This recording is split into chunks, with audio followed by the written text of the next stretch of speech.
And here again with another review, and this time it's going to be on Defy Bloods, directed by Spike Lee. You have Chadwick Boseman, you got Delroy Lindo, and we'll talk more about him as the review goes on.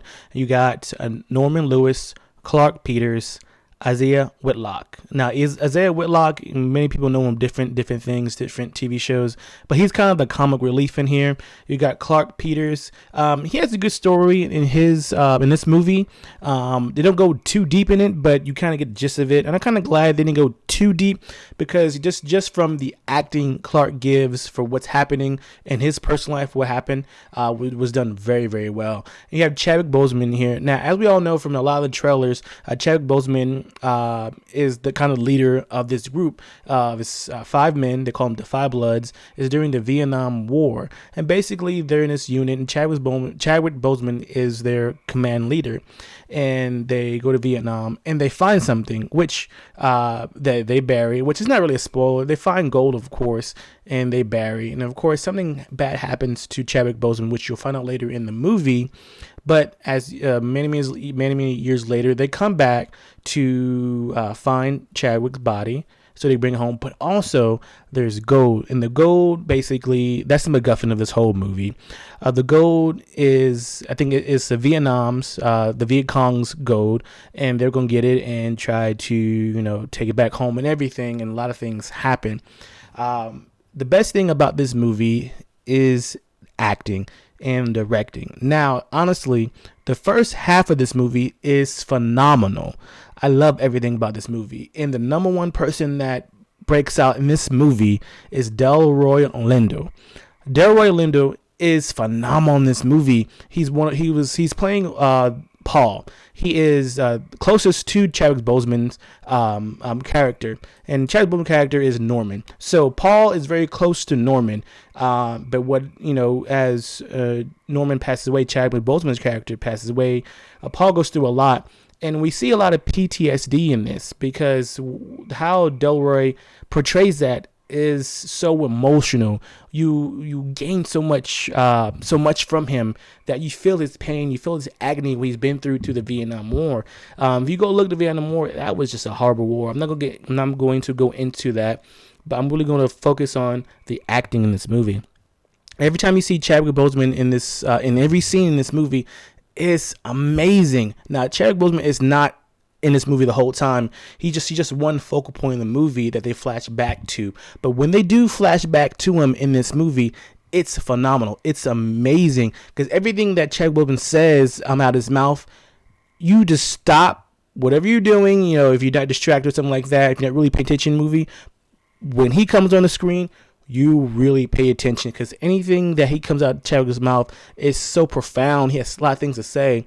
Also in this movie, what Spike Lee does is, as you watch the movie, as they talk about the history of Vietnam, what went down, things like that, they'll show you pictures of people, they'll show you pictures of the war, they show you a lot. I like how Spike Lee did that. As people are talking about something about the war or the history, or certain people, real people, they show you the picture of the person, they show you what they done and everything, and I love that. That's good because a lot of times in these type of movies, they'll wait to the end of the movie to show you, special things or about certain people and things like that.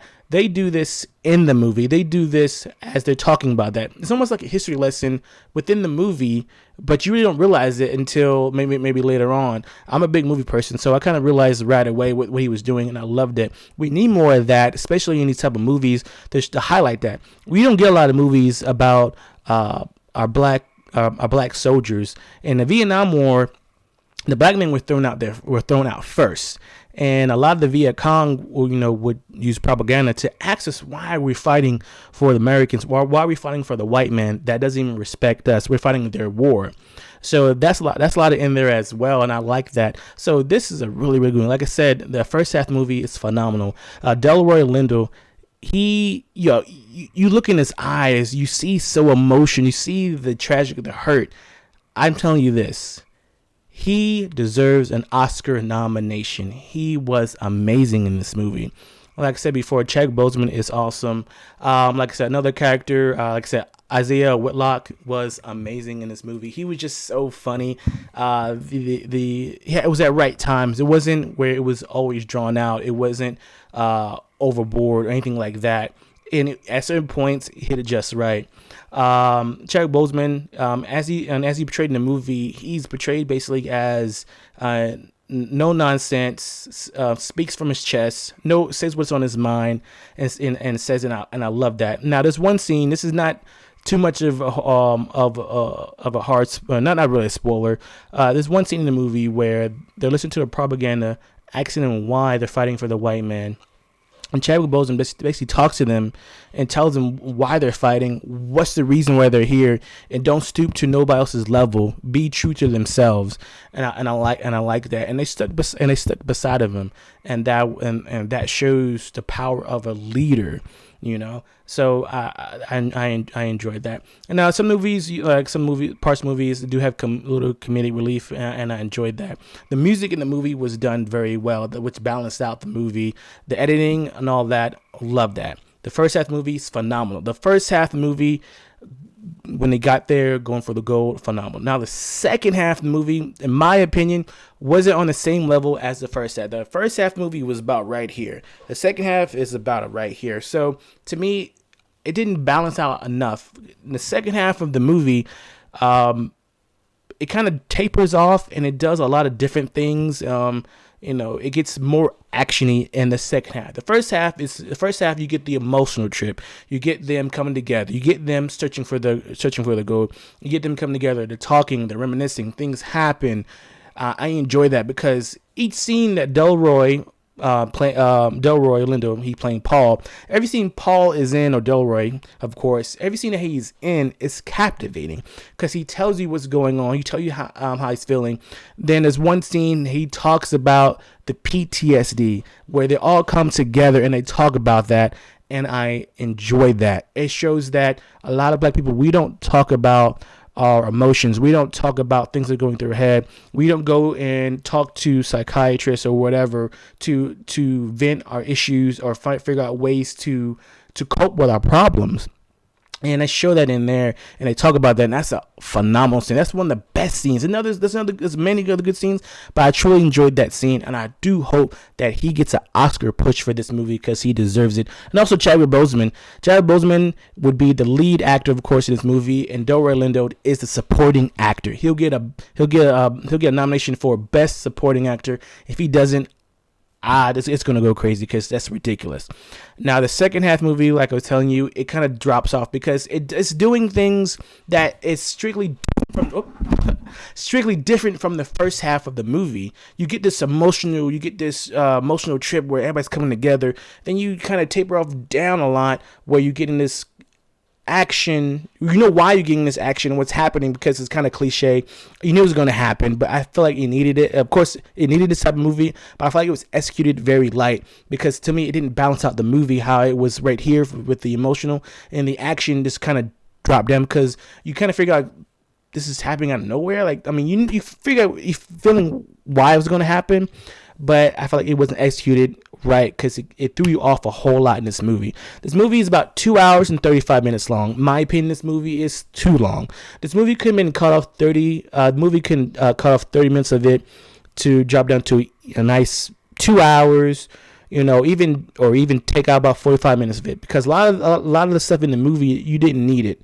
So it kind of took me back out of the movie. It didn't hinder what I got from the first half, but it did make me go a step back a little bit from the movie. It kind of threw me out just a little bit until the ending where it kind of closes each chapter. And each chapter of the character ending was okay because they talk the certain things they talk about, and then things happen like okay.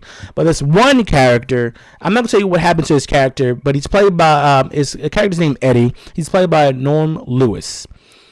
Something happens to the character where it can happen to people overseas. It can happen. It happens to people right now.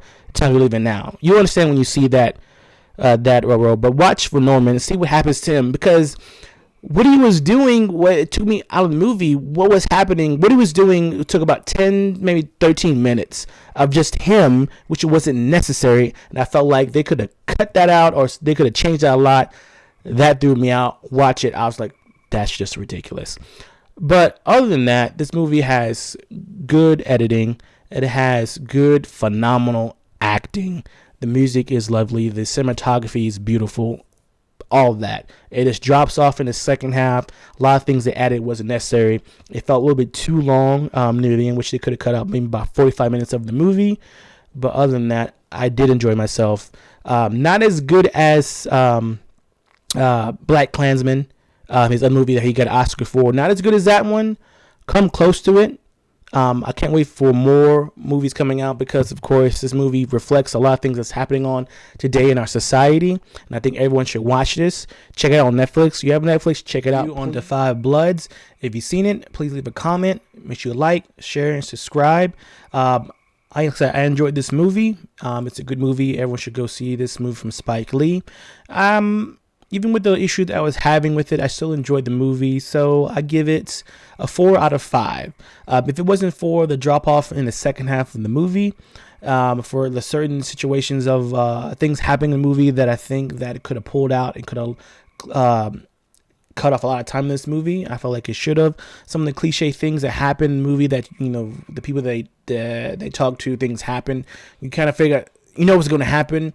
But that didn't throw me off. It's just the second half was a very different departure from the first half. Not too bad for me to be like not go see this movie, but still a good enough movie that everyone should go see. And I feel like everyone will enjoy and learn from this movie. But until again, guys, I'll see you for the next review. Have a nice night.